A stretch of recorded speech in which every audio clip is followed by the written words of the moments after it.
नमस्कार। अभी हमारे साथ मौजूद हैं भारतीय जनता पार्टी के कद्दावर नेता और लोकसभा सांसद दिलीप सेकिया जी। सर, संसद टीवी पर आपका बहुत बहुत स्वागत है।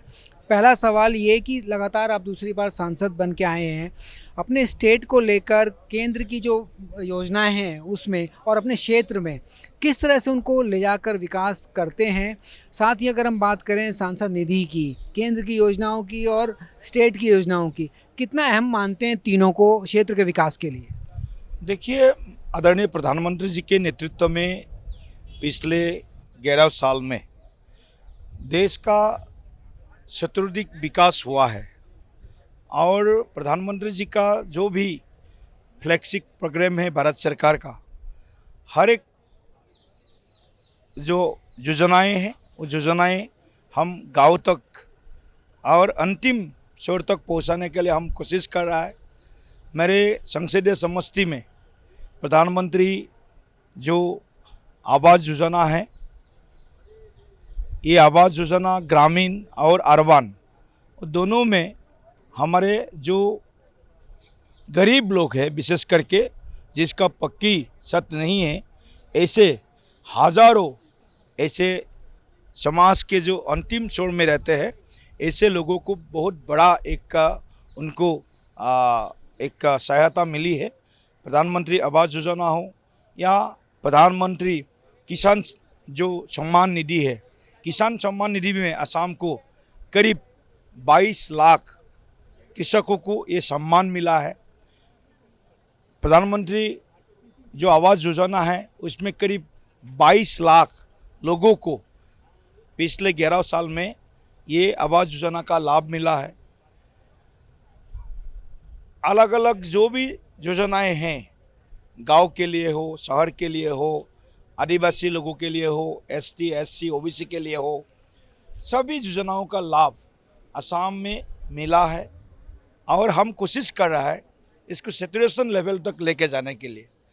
अंतिम व्यक्ति तक प्रधानमंत्री का जो आग्रह है, ये सैचुरेशन लेवल तक ये योजनाओं को सफल बनाने के लिए, उसका लाभ देने के लिए हम लोग प्रयास कर रहा है। साथ ही जो संसद पूंजी है उसका भी एक नया पीएफएमएस सिस्टम अभी शुरू हो गया है, पब्लिक फाइनेंस मैनेजमेंट सिस्टम।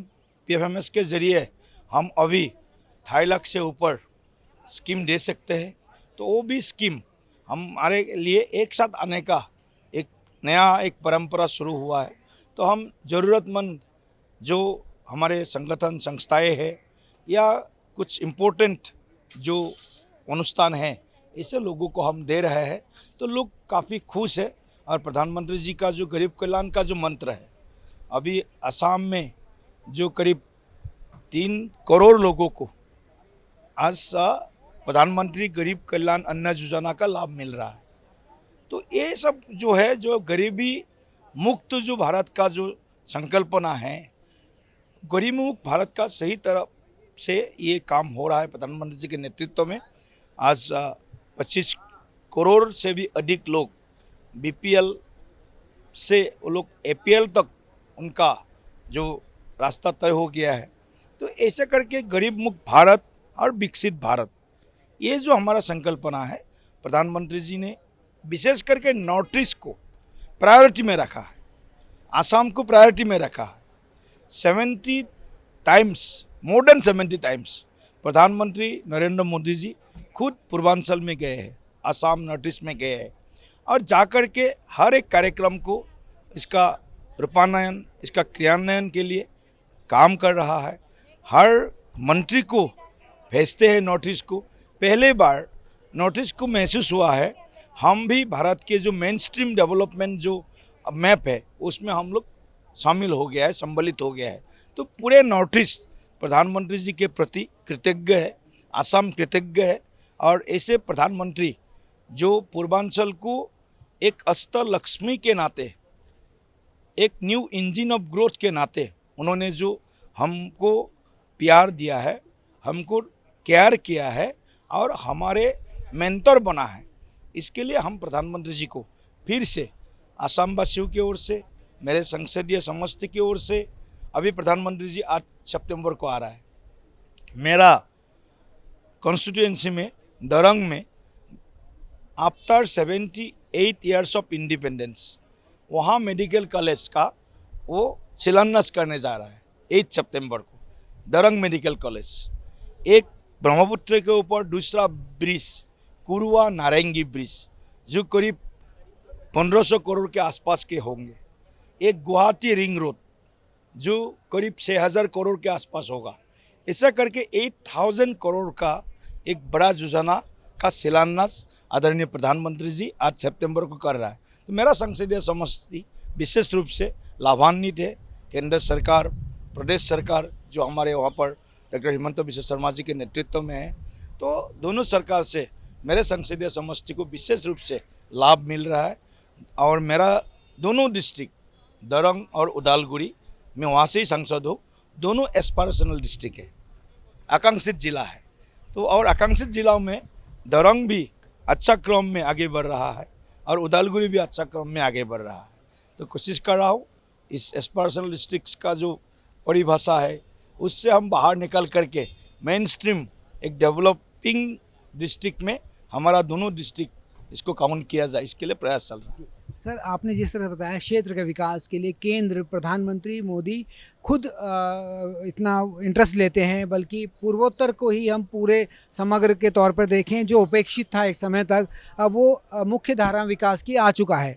अब हम आपका अनुभव जानना चाहें संसद में, आप चेयरपर्सन के पैनल में भी हैं, सदन के संचालन का आपका अच्छा अनुभव है, तो आप क्या बताना चाहेंगे कि बतौर प्रश्नकाल की हम बात करें, शून्यकाल की, 377 की, निजी विधेयक, सरकारी विधेयक, इन सब के माध्यम से संसद की भूमिका कितनी अहम हो जाती है और आपने संचालन किया है तो उसको किस तरह से आप देखते हैं? आने वाले नए सांसदों को कैसे आप इसके ओर बताएंगे कि इसकी भूमिका ज़्यादा से ज़्यादा नए सांसद इसमें दिखाएँ?